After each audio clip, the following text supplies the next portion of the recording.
Et voici les enjeux internationaux au sujet de l'Afghanistan. La semaine dernière, dans ce pays, le régime des talibans a adopté une nouvelle loi restreignant encore davantage les droits des femmes dans le pays. C'est un texte long de 114 pages, composé de 35 articles. Il vise, selon ses termes, à prévenir le vice, promouvoir la vertu au nom d'une stricte interprétation de la charia. Depuis le retour des talibans en 2021, les libertés fondamentales ont déjà été considérablement réduites, que ce soit en matière de liberté d'expression, de mouvement ou encore de droit à l'éducation des femmes.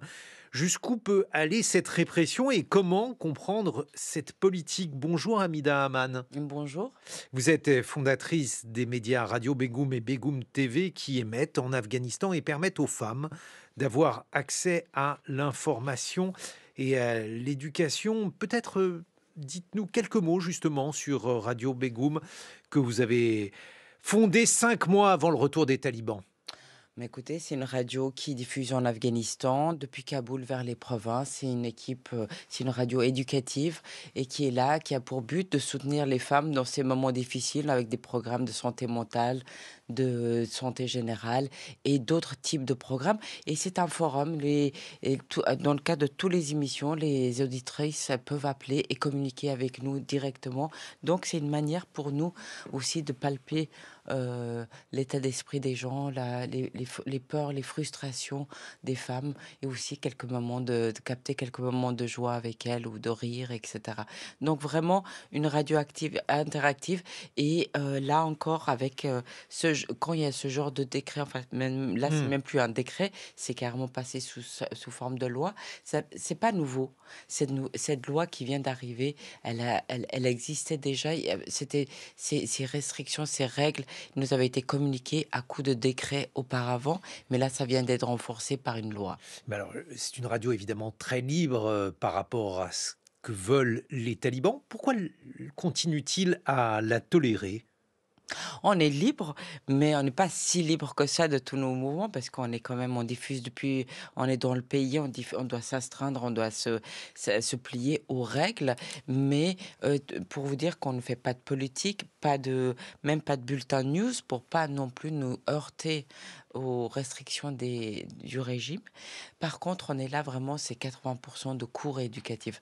Donc jusqu'à présent, les écoles étaient fermées, mais les médias qui utilisaient leurs ondes ou leurs chaînes pour instruire n'étaient pas particulièrement embêtés.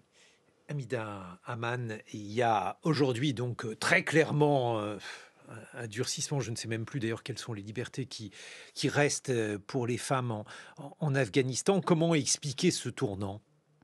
C'est affligeant, c'est dramatique et c'est une baffe à la figure de tout le monde de l'Occident en particulier. C'est une manière de montrer qu'ils n'ont peur de personne et personne n'est là pour leur barrer le passage.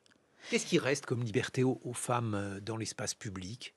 Là, les filles de la radio me disent ce matin, bah, le seul droit qu'on nous laisse, c'est de respirer. Et encore bientôt, peut-être on va nous le prendre. Là, on n'a même pas, en théorie, en tant que femme, on peut même pas émettre un son de sa voix. Donc la voix, c'est quand même le signe de la vie. Et ça veut dire qu'on doit se taire.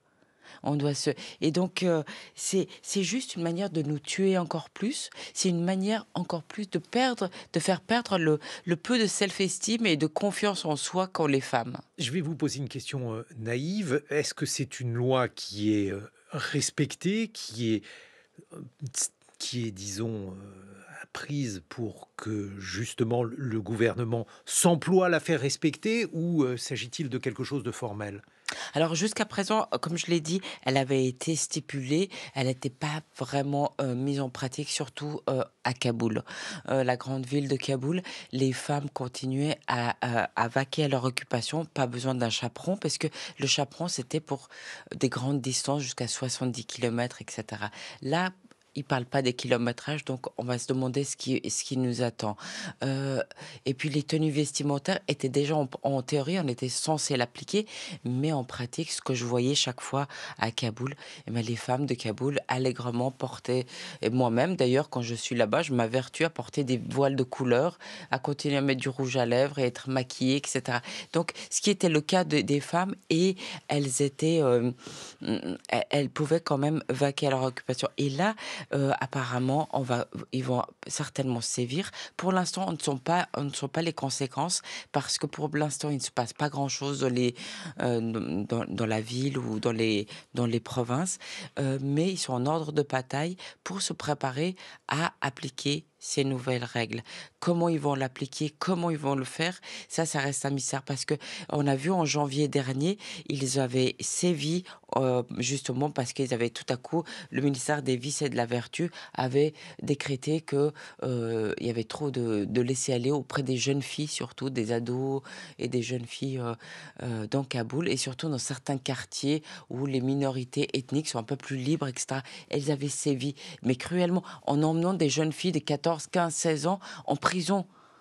Juste les garder une journée ou 24 heures, de quoi les terroriser, de quoi terroriser les familles. Donc là, ils vont remettre une couche, si je puis me dire, encore envers les femmes, et c'est elles qui payent. Mais comment envisage-t-il une société dans ces conditions-là, avec l'impossibilité pour les femmes de faire des études, de devenir médecin, alors même que il y a un certain nombre de règles de non-mixité? C'est tout à fait, c'est à la fois dramatique et étonnant.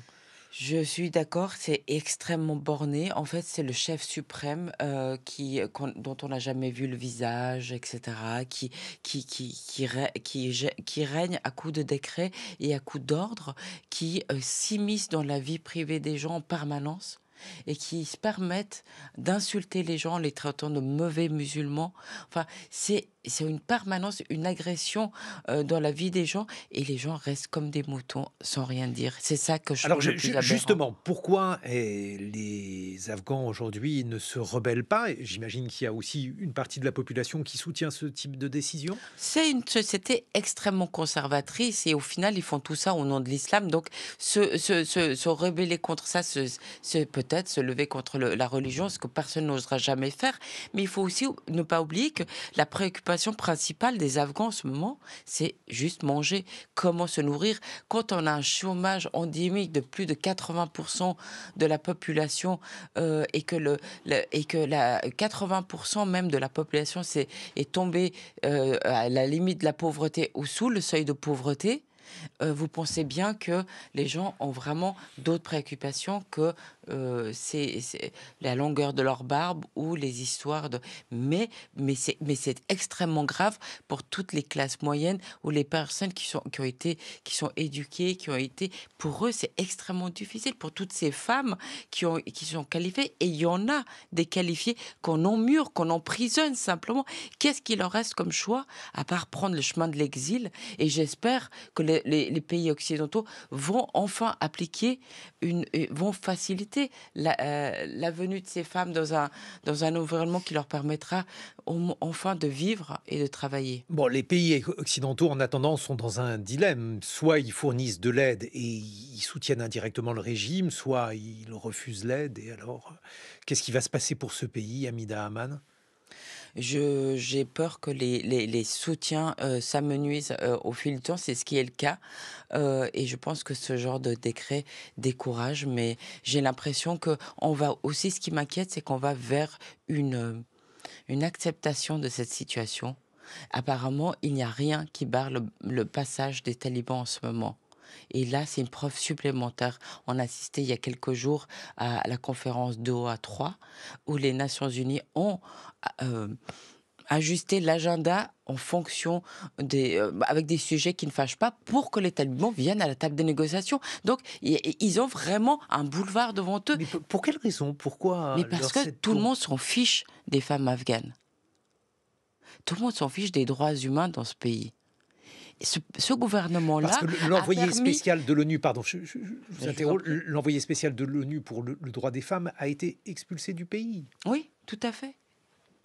Et c'est même les Nations unies qui sont là en train de censés protéger les droits, nos droits. Eh bien, ils se la bouclent devant eux. Parce qu'il y a certainement un autre agenda pour ça. Parce qu'on a d'autres ambitions. Il ne faut pas oublier que ce régime-là, finalement, il arrange pas mal de monde. Les États-Unis en premier, ils sont beaucoup moins corrompus que ceux qu'ils ont soutenus pendant plus de 20 ans. Ils ont réussi à quasiment à mener, à se débarrasser de Daesh. Et, et au final, il leur coûte pas très cher. Beaucoup moins que le régime précédent.